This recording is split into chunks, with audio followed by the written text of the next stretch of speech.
It works well when we have a large number because it's a kind of a telephone talking exercise. But it's based on the principle of yes and. And that is, it's when you are doing, if you watch an improv show, like what, Whose Line Is It Anyway, or something like that, you notice part of the whole purpose of the thing is to not shut down what somebody else has just offered you, because the whole scene falls flat if you shut them down. So they say, I've got a turkey here, and they say, I don't see a turkey. Well, then no, we're not going to go anywhere with this, because that was what I was going to give you. That's it, I'm done. And you got nothing. And yet, a lot of the time, the way we communicate with each other has to do with shutting somebody else down. No, that's not what I saw. So if you want to keep the conversation going, the approach you would use in improv is, shorthand is yes and. So I got a turkey for you. Yes, and that's great. I can see it's got, you can describe something about it, or you can, yeah, I'd love that. My mother-in-law's having a Thanksgiving and it's potluck, and I'm going to take that turkey and move on with that. And it's all very well when I say this in context of turkeys. We had one at the course I was at. Someone started off with, next week I'm going to go visit the King of Sweden. And it kind of, and I'm going to, yes, and I'm going to make some salmon for you to take to the King of Sweden. Yes, I've got some lemons for that. And someone said, lemons, I love lemons. I use lemons to polish furniture. And someone else went on, yes, and I have some friends who can come and help you polish that furniture, and I've got some oil for that. And yes, and maybe we can go sell that furniture in Sweden. Do you think the King of Sweden would like it? Yes, and I think they have a company that sells that stuff too. I bet we could do it better than them. And it kind of went around the room, and it became something that had nothing to do with the King of Sweden. But the whole point is that you are keeping the ball of the conversation rolling by accepting what's given to you and building on that. And we kind of don't have enough people here to try this right now. If we had a larger batch of us, it would kind of be nice to, I'm visiting the King of Sweden next week, what are you going to do with that? And go around the room. We're kind of short on folks to try it. That's something that maybe if we get a larger number in the group, we can try that. It's easier said than done, because particularly in the context of science, we are accustomed to finding the holes in things, which tends to shut down conversations very quickly. So if we're talking about something science-related, and you might start off with, I had this result that I want to tell you about. I did this experiment, or I'm having this problem with this experiment. If the conversation is immediately critical, there's no way you're going to go forward with that conversation. So when you're building your response to someone offering a conversation starter, even in science, it is a lot easier to build it using the yes and principle. Lacking folks to do the whole improv exercise, will dodge that and maybe come back to it. There's another feedback principle that we have used, can use, and essentially it's a model for building constructive dialogue. This is another thing that people have kind of noted during previous sessions, that sometimes the way people ask questions at a meeting, or the way people will ask questions when you've just given a presentation, it can be critical in the extreme, and so critical to the point that you just don't ever want to answer that question. You can't think of a way to answer that question. And it becomes something that we learn by watching, and we do to each other. So when you ask, you're encouraged to ask questions. Some of us hesitate to ask questions at conferences because we don't want to hurt the person that is presenting. And yet, a well-phrased question won't hurt them. It'll help them. The other thing that sometimes we do is ask those questions in a no but, not in a yes and kind of way. So there's a framework that, let's see if I can get it right. It's a framework that it's a positive critique model. And it can also be used as a positive response model. And it kind of goes, I like, I think,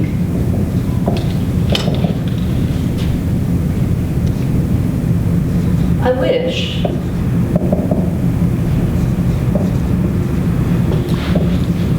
what if we,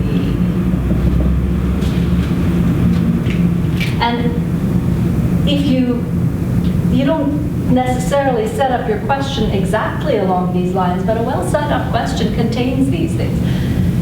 You presented some data. I really like what you did with this particular set of experiments. I think it adds, I gathered something from that. I learned something from that. So I think this is what you're getting at here. But I wish you'd addressed this particular part of it, because I didn't see whether you'd looked at whether, reactive oxygen species could be making a difference here. I wish you'd looked at that. What if you did this experiment this way? And now I'm asking, you didn't look at reactive oxygen species in this model, and I don't see how your results could be valid unless you looked at them.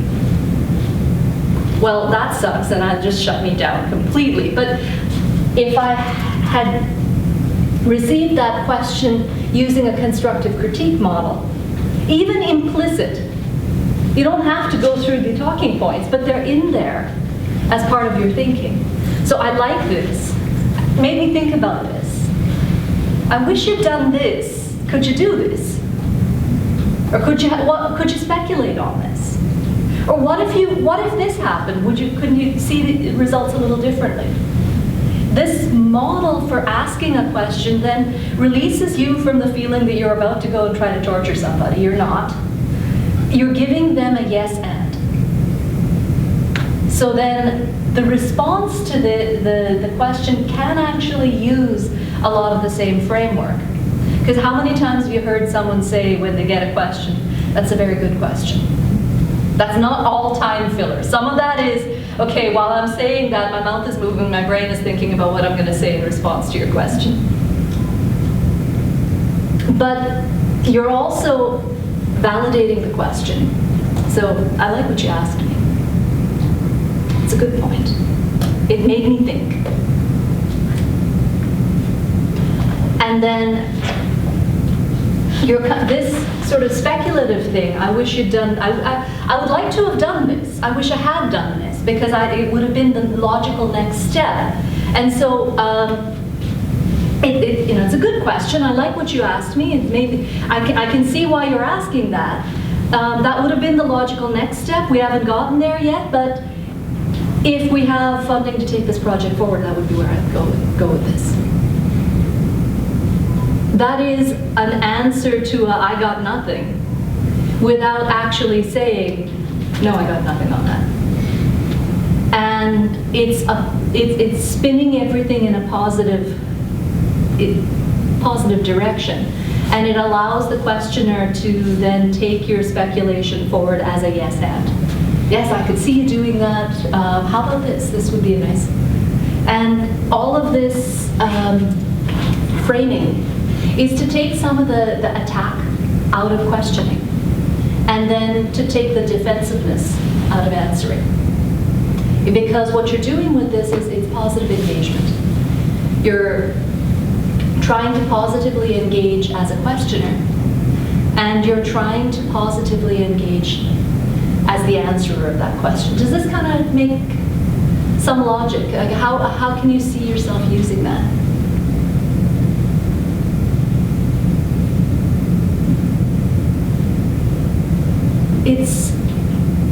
It's not that you follow this format in terms of explicitly, framing your statements like that, but it's an implicit format. So it's part of the way you think about how you frame a question to somebody which is to say, including some positive feedback at the very top of the question. Framing the part that you're engaging with in that person's research. And then saying, I wish you'd done this other thing, which would really excite me if you had done it. Not, you didn't do it and that sucks, but I wish you'd done this. So then speculatively, what do you think your results would have been had you gone there? And this is then, it's a perfectly scientific way of asking the question, but it is allowing this model of constructive criticism to creep into your question. And you then use a similar format for reflecting the question back to the questioner and addressing what is the thought behind the question, the speculation behind the question, and how could you build forward on that. So it's a yes and principle. Some of this, I think, can be applied just in the way we go to conferences and talk to each other. It happens to be drawn from theater techniques, but if you frame questions that way, you receive answers that don't shut you down. If you hear a question that they're trying to shut you down, frame your answer this way. Go back to what we talked the other day about, hearing the implicit value statement in a criticism. It was during the rant. People ask you questions because you have contravened something valuable to them. So what's valuable to them based on the rant they just had in the microphone? I don't like any of that. I don't know. It's not convinced me. Well, that's unanswerable, right? Fish out from that. What is the answerable thing? What is the positive value statement they're trying to make underlying the rant? So I think I like it. It's a very good point you're making. I think what you're asking me is this. Speculatively, I haven't done that experiment. I wish I could answer it directly, but I think I could speculate this way, that if we looked at it, in the context you're saying, I think what I've read would lead me to suggest that. So I think that would be an interesting place for us to go forward and look further. I've taken a rant that someone gave me and tried to answer the implicit positive value-based question that was hiding under a whole lot of heat and words. So is that useful to you? It's a method of deflating the shutdown. And you use this format to try to grasp at, there was a question under all of that. And there's a positive way to answer that question in a yes and kind of way. Decent? So most of the time we had today, I wanted to spend on, it's called distilling your message. And when we distill something, we take something that is perhaps a little cloudy, a little vague, and make it very high potency. That's what we're trying to do here. So you can do this any number of ways. And I've got the collection of everybody's abstracts here, and my initial plan was to get people to draw at random somebody else's abstract. We could do it that way, or we could do it based on your own work. Sometimes a little harder to explain your own work because you're a little too close to it and the jargon's a little too close to you. But at the same time, in some ways, it's the more valuable to you to have practice trying to do that. So we could do either. Given the numbers, I think, myself, I would say let's do this going on your own work. Because what I'd like to do is engage you in, we'll sit in a round, we're going to explain to each other a little bit of some research that you're engaged in. But you're going to pick an audience. And Each of these are different kinds of audiences. They're not your typical science audience. We're not going for that. You guys get a lot of practice in that. But other audiences, kind of at random. So you pick an audience, and then you're going to describe for that audience. And what is the goal in communication here? It's not to convince them that your results are valid so they will give you funding. That's not the goal here. There are other places where you will learn how to do that. The goal here really is to engage the person and have them care about your work. So there's two pieces of that. One piece is empathy. Why should they even care about this thing that you're doing? Well, if you're defensive about that from the beginning, nobody is going to care about what you're doing. So you have to assume that there is a way by which even this person who may not have an overt interest in what you're doing could be made to care. There is common ground here, and we're going to find it. The other thing is clarity, which we're bad at as scientists. We obfuscate, we use jargon, we use things, we cloud the whole thing up with words that are not common words. And we talked in a previous session about words that bear a lot of meaning, and we use those when we're trying to write an abstract because you want to fit as much meaning as you can into 250 words. So you use these very packed, laden words that bear a whole lot of meaning in our field in order to get your word count down. In this context, you don't have a word count, but you kind of have a jargon count. And so when we're doing this, we're going to go around the group of you. But everybody who's not talking, you're going to be the red flaggers for jargon. If you hear a word that you feel would not make sense to that audience, put your hand up. So you have to bear in mind who is the audience.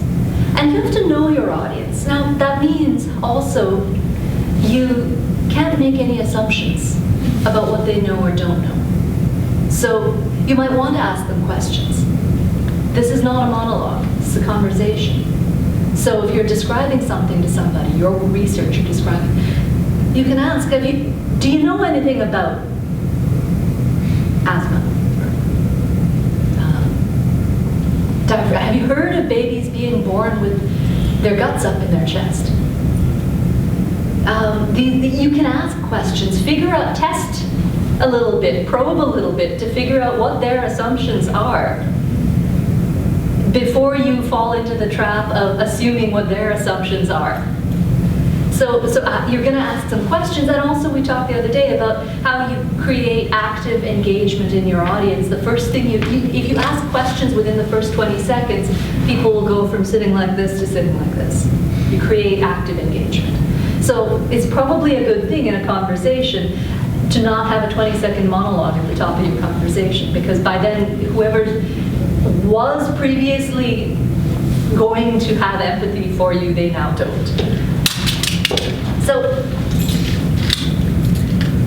I'm going to give you a sample audience, but that doesn't mean you know everything about their assumptions. I'll stand in for your sample audience so you can ask me questions. I'll be in that character. And think about the time traveler exercise. What worked and what didn't work? What helped to explain to somebody what was a cell phone? And what was completely useless? And of course we were all being very nice to each other there. But there were words that worked. Metaphors worked. This is like this.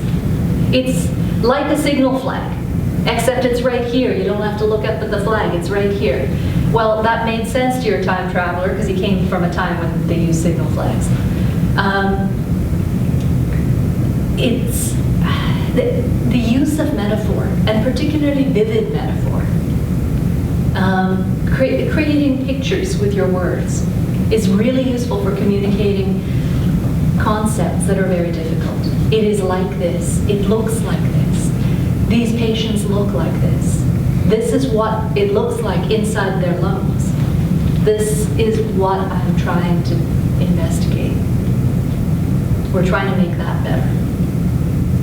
And the better you can draw pictures with your words, the easier it is to communicate.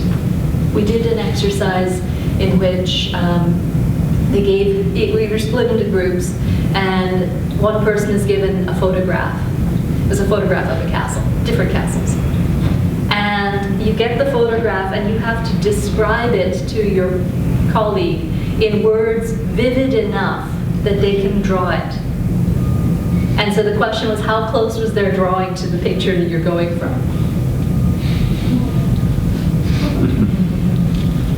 We forget what are the things that are actually vividly communicative. You'd be saying it looks like a Gothic castle, it's really scary and all. It has 4 towers. I can draw that. I can't draw scary. So think about what's visual, what's concrete, what creates pictures in the mind of the person that's hearing what you're talking about. And it might be very useful for you to describe something in a way that garners empathy and also is clear. These are the 2 points you want to engage them, and you want to be clear in what you're doing. So this was the exercise we're going to do. So pull some chairs around. A reporter for a science magazine. Okay. So tell me about your work. Okay, so basically in our lab we are doing, investigating a disease in the child. When they born, they cannot breathe easily. And that is because they have the hole in the muscle between their chest and the gut cavity. And then because of that hole, all the guts goes to, or liver goes to the chest cavity and prevent them to breathe with But can you live with that? Yeah, so they can't live with this condition, but so surgery can fix the hole in the diaphragm, in the dead muscle. But So because do they put the guts back down then? Yes, they push the gut back, and then they suture the hole, or they use some kind of patch to make the hole. It sounds really scary. Does this happen really often? Almost 150 babies per day in the world. In the world, not like here? Not Okay. like here. So, and then basically 1 in 2,000 or 1 in 3,000, maybe between 1 in 2,000 or 2,000 babies born with this. Okay. That's really interesting work, thank you. Now, I've asked you guys to put your hands up if you've heard any red flags. Didn't hear anything much. A couple of things, I made a note of a couple of things that we don't assume are red flags. Basic research. Well, I don't want to fund basic research. I want my dollars to go to advanced research. I didn't mean it that way. I meant like fundamental. Well, they're not the basic stuff. We want to support the advanced stuff. Another one was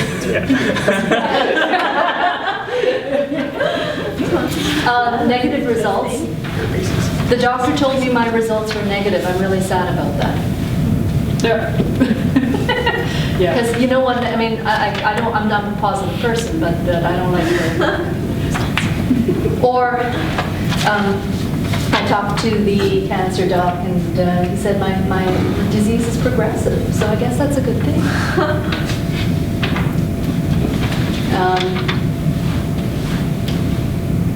Something it's state of the art.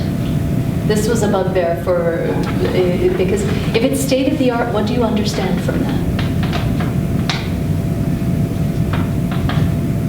We're going to use the state of the art method to try to cure your disease. Best Most recent and most well-developed. You guys know that it's the cutting edge. What's the most recent thing? What's, kind of experimental, but it's the newest, best thing that we've got. But that's the assumption too, is that newest is best. There's an assumption there. Yeah. State of the art implies it's the cutting edge, it's the new thing. We think this is the best thing. It is not standard of care, which is another story altogether. It is not best practice has been studied for 10, we've tried this in 10,000 patients, you'll be the 10,001th. It'll be fine. No, we've got to try, we're going to try something, it's state of the art. Well, if you're the person hearing that, and you think state of the art, that means it's the state of what everybody wants to do for their patient. It's so everybody must have already done it. It's not experimental. So you might not think these words are jargon, but kind of they're jargon. So as you're describing, fish through how you're pitching your work. Basic research, that's a killer for us, because the way people perceive that word. So I'm going to take that one back, and I'm going to, somebody else, go for it.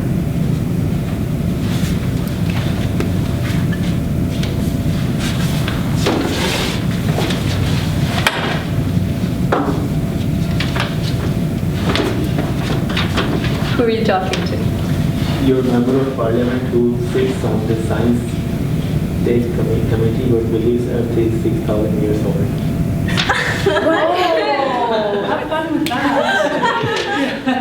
So they tell me you're doing research, man. Tell me about it. Why are we, I hear I think it's great that this country funds a lot of research. It's good for us. Tell me about it. We put a lot of public resources into this. So we are studying a disease which happens in the newborn baby. Sometimes what happens when they are born, their lungs. I'm being the guide, so I'm not going to give you a lot of positive back. I'm just going to. We're putting money into this. You got to convince me why this is worth doing. So when the babies are born, they are not able to breathe well, and because of that, their blood pressure in their lungs increases, and baby becomes blue. But isn't it good to have blood pressure? Well, I mean, they tell me my blood pressure is high and stuff, but I take medication for it. Yeah. But when the babies are in the uterus, the blood pressure is high. When they are born, the blood pressure should go down so that lungs can function well. Okay, so Sometimes these are babies whose lungs aren't functioning then. They are functioning. Are they premature or something? No, the lungs are mature, but It's harder than you might think, right? Fish around for what would make this guy, who's not terribly engaged with your work, what's the picture you want to paint for him?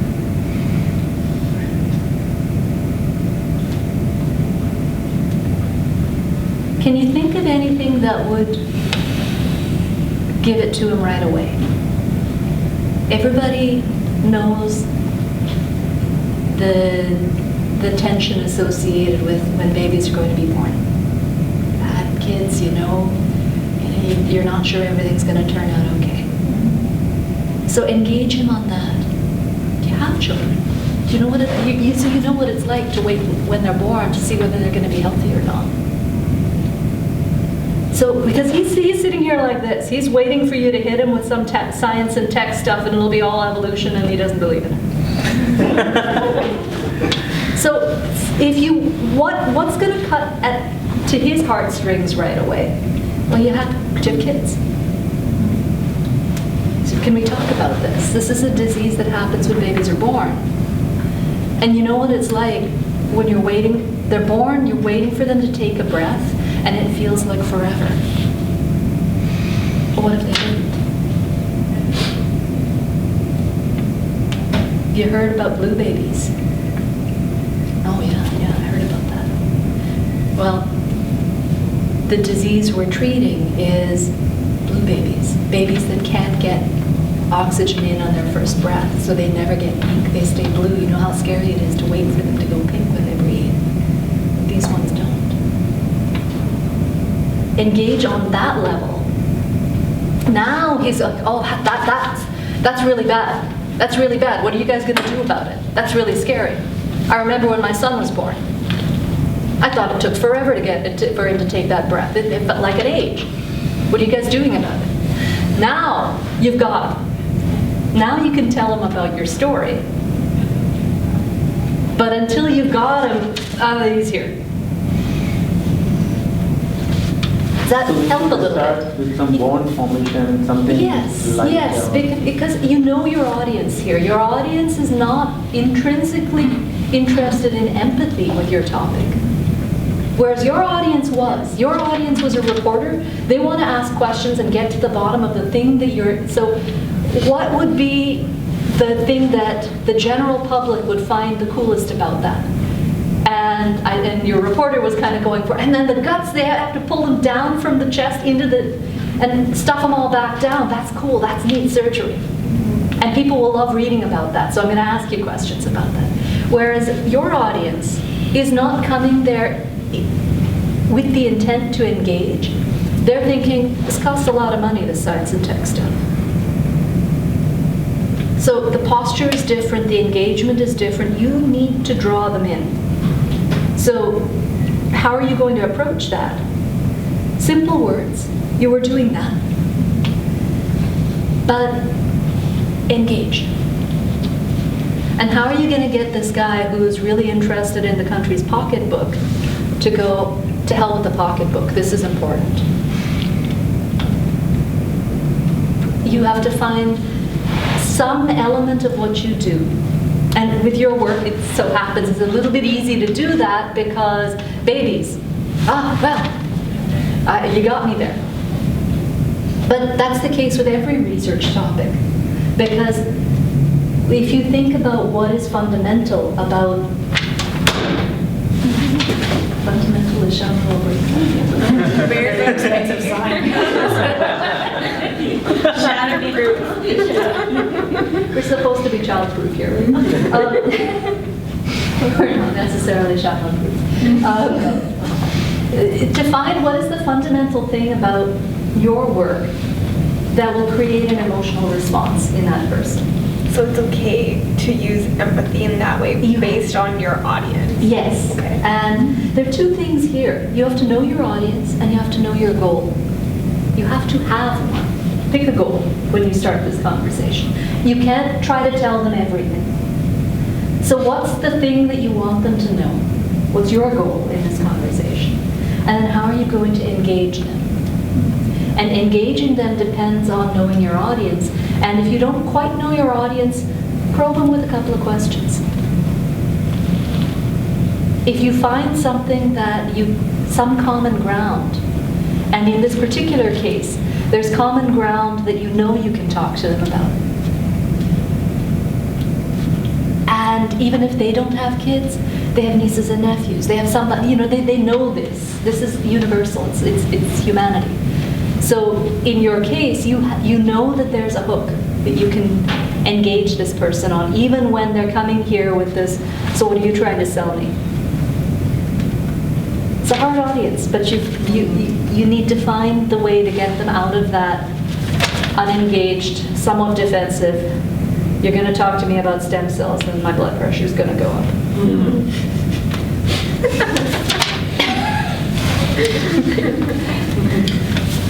Next up. The ones who have done. Takers. Anybody? I'll be brave. Sorry. Two for one. So I pulled your abstract of the file. Just Oh, okay. because I don't have my research program, so I didn't know we were doing talk each about one. Or you can, I'm going to encourage you to just talk about the work that you do. Because it doesn't necessarily have to be, we're talking about how do you describe your work in science, which is not necessarily a research project. Okay. My audience is a publicity manager for a private funding agency that just awarded you a small grant. So basically, I'm talking to Adrian. Right? Or you could be talking to, I've had phone calls from small agencies, like, where the Sandra Schmerler Foundation, which is no longer existing, become part of the pharmaceutical agency now. But there's other, Like the Richardson Foundation or the RH Foundation, or there are all these little foundations that offer grants for something. Let's say it's the RH Foundation. They fund research, they give you small grants, and then their publicity manager is going to give you a phone call to say, so we're writing the press release. Well, can you tell me about what we're funding? Right. And say that the fund is going to biology of breathing group. Oh, So, I can't try this. Can I try no, this? you don't, that's why I'm saying it doesn't have to be a research topic. Oh, okay. It can be, you are now speaking for, as in your role for biology of breathing group, Right. let's say. Okay. And so RH Foundation is just given a small grant award to biology of breathing group. So they're calling to ask, so what's this going to do? What are these dollars going to do? How can we publicize what we've just funded? Because we're sending out a circular to our shareholders now. Okay. So So- switch gears because I was all about the myocardium. Up Yeah. until Yeah. and the mitochondrial function and the congenital heart defects. I'm just going to See, pull she's this up. here. She's going to do that. She's I'll going to do do that. that. And I'll talk yes. I'm going to ask you to engage on what you're doing Okay. within the organization, which is sometimes just as hard to explain as the science. Oh yeah. Yeah. Okay. So- publicity manager. Yeah, so we're in the process of sending out our quarterly, and would like to include something about what the money that we've funded to biology or breathing group is going to support. So can you tell us? Okay. Tell us about it. Biology of Breathing represents a group of researchers at the Children's Hospital Research Institute of Manitoba that are focused on lung disease in children. Okay. And they have, unlike other research teams that focus on a single disease, the biology of breathing theme encompasses many different diseases of lung health and development in kids. So it's a big deal for these folks to get together and find common ground in what they're studying and find synergy in So is this asking like similar everybody's questions. taking a little piece of this grant funding, or how is this, how do you bring people working on very different things together here? Because that seems like, Well, for example, we're all focused on the lungs, and so we have cells and animal models that can give us, can mimic different disease conditions, and sometimes those models can be studied from more than one angle, and it can be an economy of scale. that sounds for really efficient. getting in, and that is the idea. And so these folks also learn that there can be crossover from one disease to another, that perhaps some congenital defect can lead to a lung problem later, that there's definitely interaction between genetic, environmental factors and things that happen at birth. Okay, I'm trying to, when I'm writing this circular, I got to give people something that they can relate to. Can you tell me about one disease that I can write something down about that they can relate to? Certainly asthma is a big focus of the group. And most people out there are familiar with asthma because it's common enough that it touches people either directly or indirectly. It affects a large number of children in the country and accounts for a huge proportion, the number escapes me, of emergency room visits for kids. Okay, that makes sense. And it's also got an allergy component to it. And so that is where some of the crossover happens, for example, because people that are studying asthma will be looking at immunity, but there will be other aspects of immunity and allergy that will be studied by other researchers, and they can... So what are you doing in this? Are you one of the researchers? What is your role there? My official position is program facilitator. And So you bring these people all together? in bring the these same people room. together and try and keep them organized. That's tough. job. That's not an easy thing to do, but we do our best. Yeah. Nicely done. Really good. Oh, thanks. I crumbled my paper.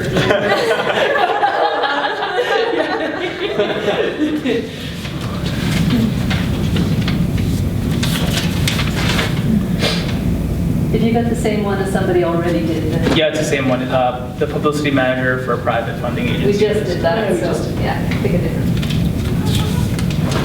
Put them all back in here. No, never Same- mind. same one? You gotta look here, let's try to do it. A clinical medicine fellow doing a rotation in your lab. Okay. So this is really cool and it makes no sense to me. Well said. Well, because you know a little bit about the clinical side, do you know anything about asthma? Yeah. We get like the emergency room's full of asthma. Do you Keeps know? me awake after. Do you know the symptoms of asthma? Well, yeah, because they come in, we give them Ventolin, we give them steroids. Sometimes they need intubation. Sometimes they need. Sometimes you have to actually paralyze them to be able to intubate them because their chest is so tight. They're usually in hospital for about a week once they come in with an exacerbation. Please shut me up now. That's very clinical, but do you know anything about more on the basic medical side? So, for example, the progression of the disease, pathogenesis? Well, there's a lot of inflammation in there. There's got to be. Mm-hmm. Inflammation is a part of it. Do you know anything about the remodeling processes that happen in the lung? For example, smooth muscle mass increases, epithelial barrier function loss, any of those? No. No.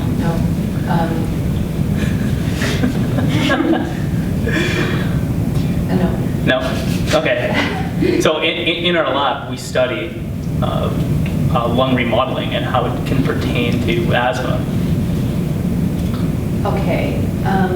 So for example, you touched on inflammation, but that's one of the many different components that are thought to contribute to asthma.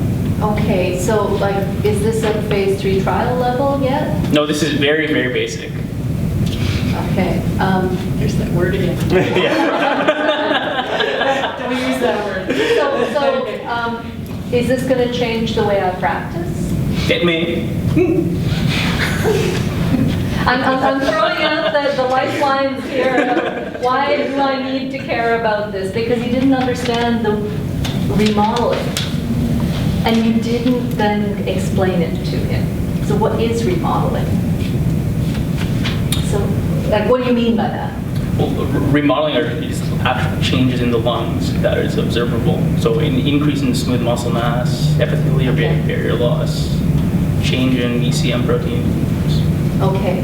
How's that going to affect the disease? Like, how does that affect how I treat?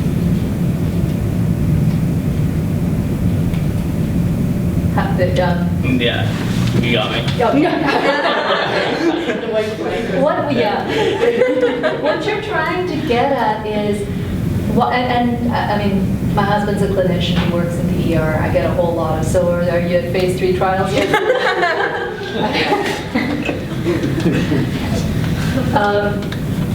So that response is not only commonplace, it's one I've heard a lot. You need somebody who wants to know, can I use it now? Can I use it now? To get a little bit, so you were throwing out terms, but you weren't putting a lot of energy into trying to engage them on any one of them. And so you had a great sort of interaction with your audience, but you didn't say, okay, now I want you to understand why this could be important to you. So you take remodeling. The first time they come in, you give them drugs, their airways relax and they're not bad. The second time they come in, you give them drugs, their airways only relax part of what they did the last time. The third time they come in, your drugs aren't working anywhere near as well as the first time. The fourth time they come in, now you can't use that drug anymore. You're going to take another one, you're going to take another one. So this is going to change how you practice because it's the thing that you cannot fix that is making this patient worse every time you see them. Okay, now I care. So what they want is, how is the thing that you're working on, how's it keeping me up at night? Because I'm working, I'm one of the workers at the coalface. I see this stuff for real. You guys are all ivory tower folks. It's all great, but 10 years from now you'll make a drug. I got to stay awake at night and work on this thing. I got to keep this patient alive. Well, what you're doing is intrinsically linked to the thing that's keeping him up at night. So you were getting there, but you were, if he didn't give you a positive feedback, you weren't going to engage him on it. So in this case, it's a kind of a, it's kind of like the Member of Parliament thing on a different level. It's a slightly different level of sophistication. And you have more words and vocabulary at your disposal now because your audience is going to be capable of engaging on so many different levels. But you have a barrier still in that communication. The barrier is getting them to understand that the fundamental work that you're doing, it's basic work, fundamental work, fundamental is easily understood, basic tends to create a bit of a distance. But the work that you're doing has a very direct bearing on the disease that they're seeing. And if they don't already know that connection, you're in a position to make it clear for them. So it's this bit, the connection between, you said remodeling, and this, your audience didn't really know very much about remodeling. Knew a lot about the disease and the drugs and the this and that. And well, you can say, well, do your drugs always work? Oh no, I had a case the other day. Okay. It's the reason why your drugs don't work. Is the airway changes every time you have an asthma attack. The airway changes, and part of it changes in a way that you can't fix with the drugs that you've got, and that's remodeling. So what happens is the wall gets stiff. You can't relax it because it's so stiff. That's what I'm working on. And what I'm trying to do is find a way to, even when the wall is stiff, allow the airway to relax. And so to study that, we're looking at cells on different levels of stiffness that are growing in walls that are at different levels of stiffness, trying to see whether we can get those cells to still relax, whether we can get the epithelium to still work as a barrier, because if it doesn't work, then everything you inhale is just going to blow right into your lungs and blow right into the walls of your lungs. So you need the barrier to work, but the stiffer the wall gets, sometimes that barrier stops working. So this directly affects you because it affects how well the medications work to relax the airways. Okay, now you got this guy. That's your common ground. His lack of sleep. Yeah. But you've got to make somehow your work make sense to him on a, so that's why the fourth time I saw this guy, nothing worked. We had to intubate him, we had to paralyze him. Okay, now his eyes are open. I'm thinking of poor Elwes, who's every time he was in the lab, he's like this. I swear I saw him loading gels with his eyes closed. He's a lovely man, but comatose during his entire lab rotation. Yeah. I think we did that too. Okay, I've mixed them all up again, so if we pick the same one as somebody else. Keep picking. Yeah. Pick again if it's the same as a previous. I think I have enough for this group to have different scenarios. Okay. A bunch of your college friends at a reunion. Okay, so they won't. So what have you been doing? Curing asthma. That's cool. Beer time. Problem solved. Yeah. Like is this is a job? Yeah, this is my job. I sit in the lab most days and read papers. So you're not in the hospital though? Well, I'm in a hospital, but not in the hospital. In a lab in the hospital. So what are you doing in the lab to cure asthma? Well, currently I just changed positions. So the lab I'm in now is interested in trying to figure out how the pollution that is ever increasing in our world affects asthma, and if it can actually contribute to somebody developing asthma. So within your airways, the tubes within your lung, there's a special coating that helps keep them open. If you think of a bubble, a soap bubble, if you don't have that soap, that bubble's going to pop, right? So without this lining, your airways are going to close. And the pollution can damage it, can make all sorts of nasty chemicals. How fast does this happen? I went traveling to China.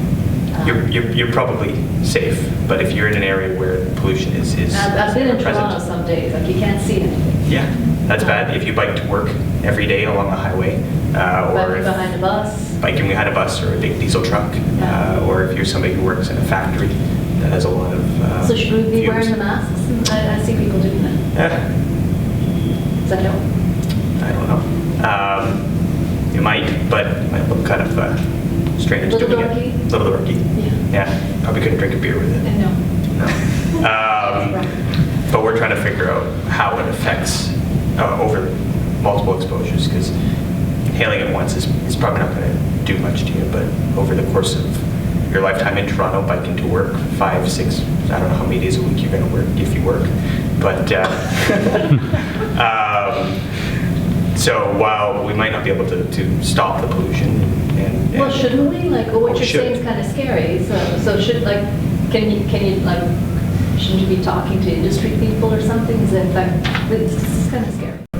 the rate at which government moves and some of these oil companies want to move is pretty slow. So we need to figure out how this is impacting our health right now, and see if there's anything we can do to slow it down.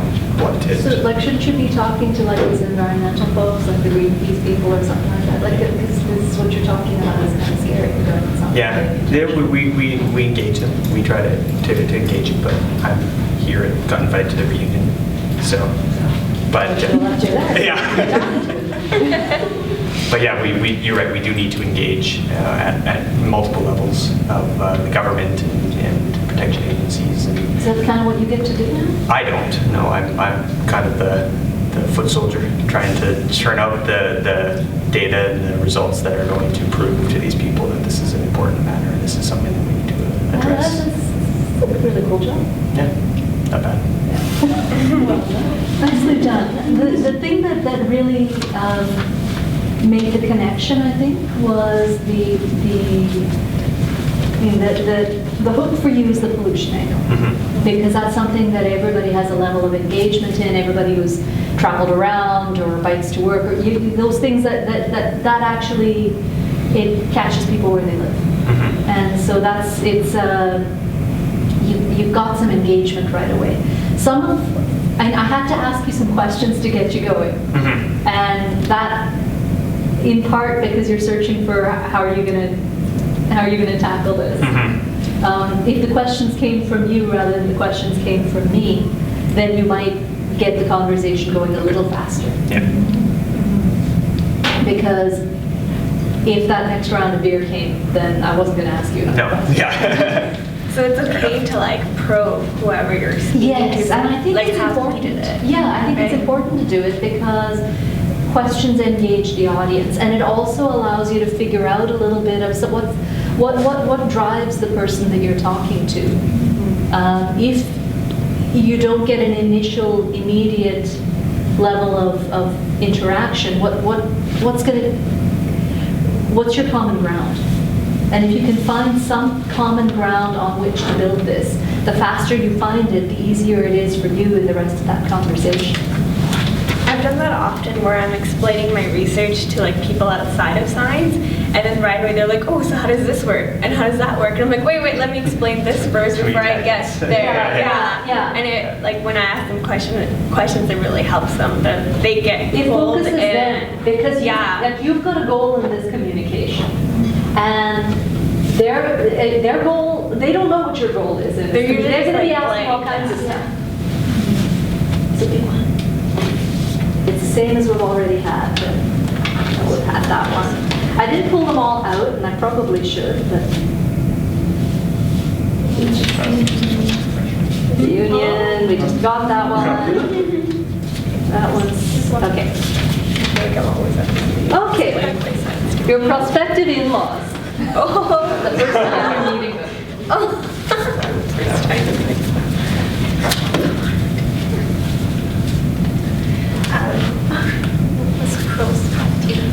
So you're engaged, and your future in-laws. So I'm the person who might become your Yeah. mother-in-law.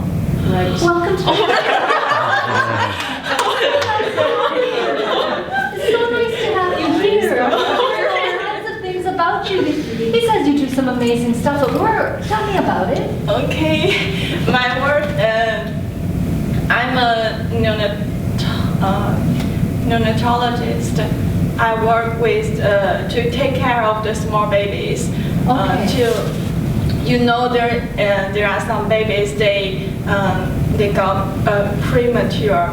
They are preterm babies. Oh, the little tiny ones. Oh, they're so adorable. So after birth, they can't breathe well. Air is not enough for them, so they need to inhale the oxygen. But the oxygen is helpful for their breathing, but it will get the lung injured because they have immature lung. Oh yeah, one of my friends, her granddaughter was in hospital for months. Yeah, She was it born takes a really long early. time Yeah. for the premature babies to get out of the She's hospital. fine now though. Yeah, most of them will be fine, but there will be injuries to their lungs with therapies.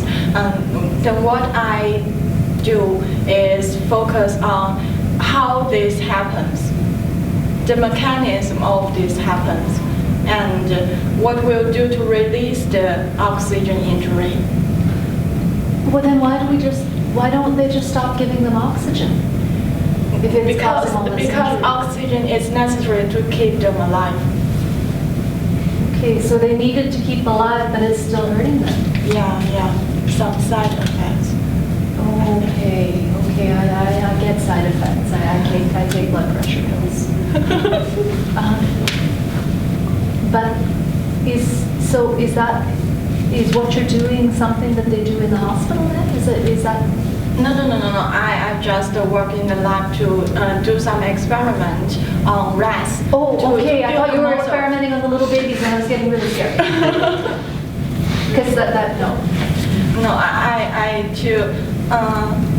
I built a model of the oxygen treatment with rats and mimic Like is the it babies. like plastic or? What do you mean by building a model? I don't. Just an animal model. We let the rats inhale oxygen. Oh, okay. So you give them the same disease the babies have. Yeah. Okay. That one is a red flag. If nobody had flagged it, Yeah. model.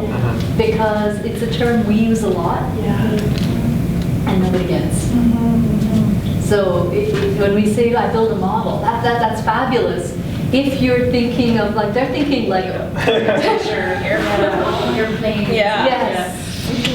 So nicely done. You connected right away on the topic, and you were then able to segue into the work that you're actually doing and how it relates to the thing that you built the connection on.